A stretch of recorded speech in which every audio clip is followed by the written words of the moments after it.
Hey, welcome back. It's been just over a week, but we are here today to talk about Octaman. Octaman is not a good movie, but it does have some interesting history, including the director, who was Harry Essex. Now, Harry Essex is much more well known for being a writer than a director, so let's talk a little bit about his efforts and his entries into the horror library. So here's a little picture of Harry Essex, which I'm going to try and enlarge for you. Okay, there's Harry Essex in the year 1910, if the caption serves correctly, which means that he did Octaman 61 years after this picture was taken. So, Harry Essex started out writing horror films for Universal Studios. Yes, this is a Universal picture. Alright, this is Man-Made Monster. Man-Made Monster featured Lionel Atwill and Lon Chaney Jr. You know Lon Chaney Jr. for being the Wolfman, as well as the son of Dracula, Frankenstein's monster, the Mummy multiple times, and a whole bunch of other monsters across the decades. He was also in Dracula vs. Frankenstein earlier in 1971 as a drunk, mute oaf. And we talked all about that in the video for Dracula vs. Frankenstein. Anyway, Lionel Atwood is pretty great, although I have not seen this movie. But let's move on. This was like 1953. No, when was this?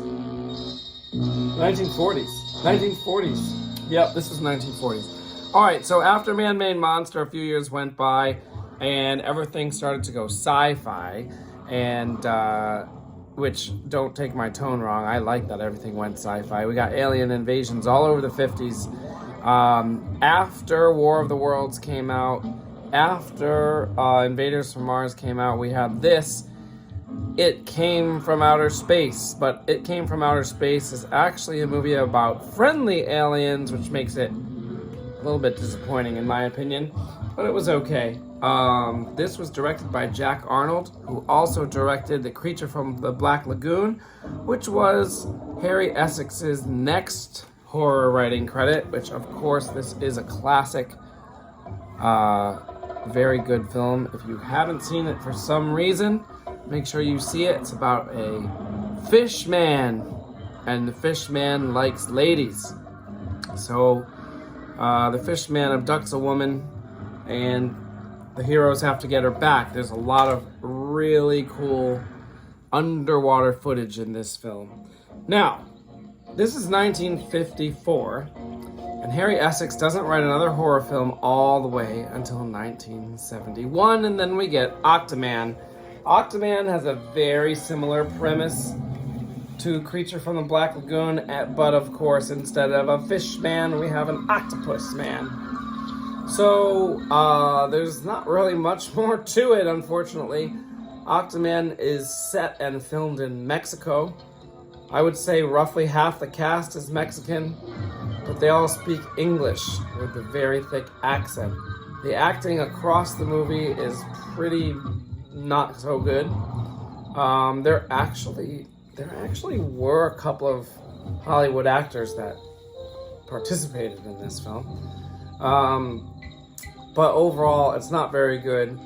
The octopus monster suit is a rubber suit with non-working arms, really using his arms and legs plus 4 other arms that are just kind of stuck onto the costume.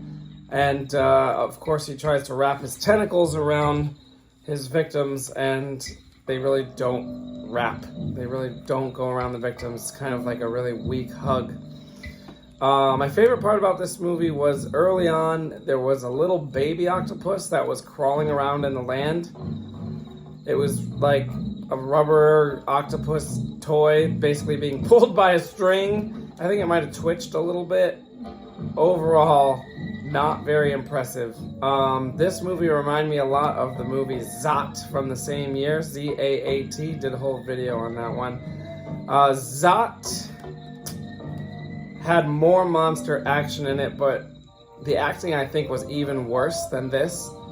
Zot had the slight difference of the plot point that the mad scientist turned himself into a fish monster, whereas the Octaman is the result of nuclear testing, nuclear radiation, nuclear waste getting into the water and corrupting the marine life.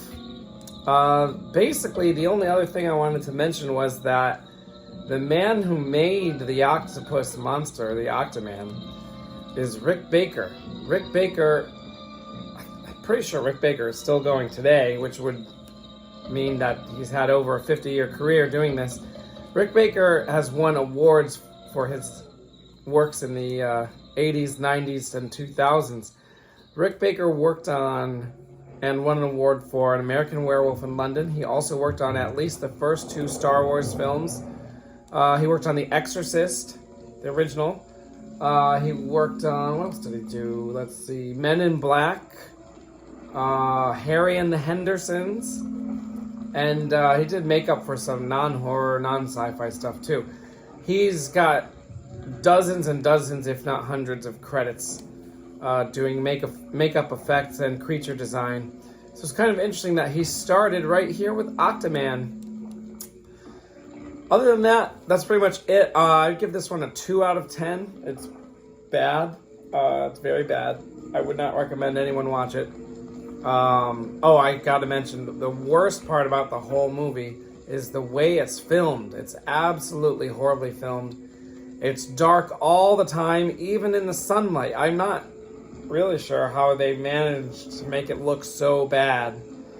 But the way the shadows are, like even when the sun is shining, the shadows are so stark that any hint of shadow completely blacks out what you're trying to see.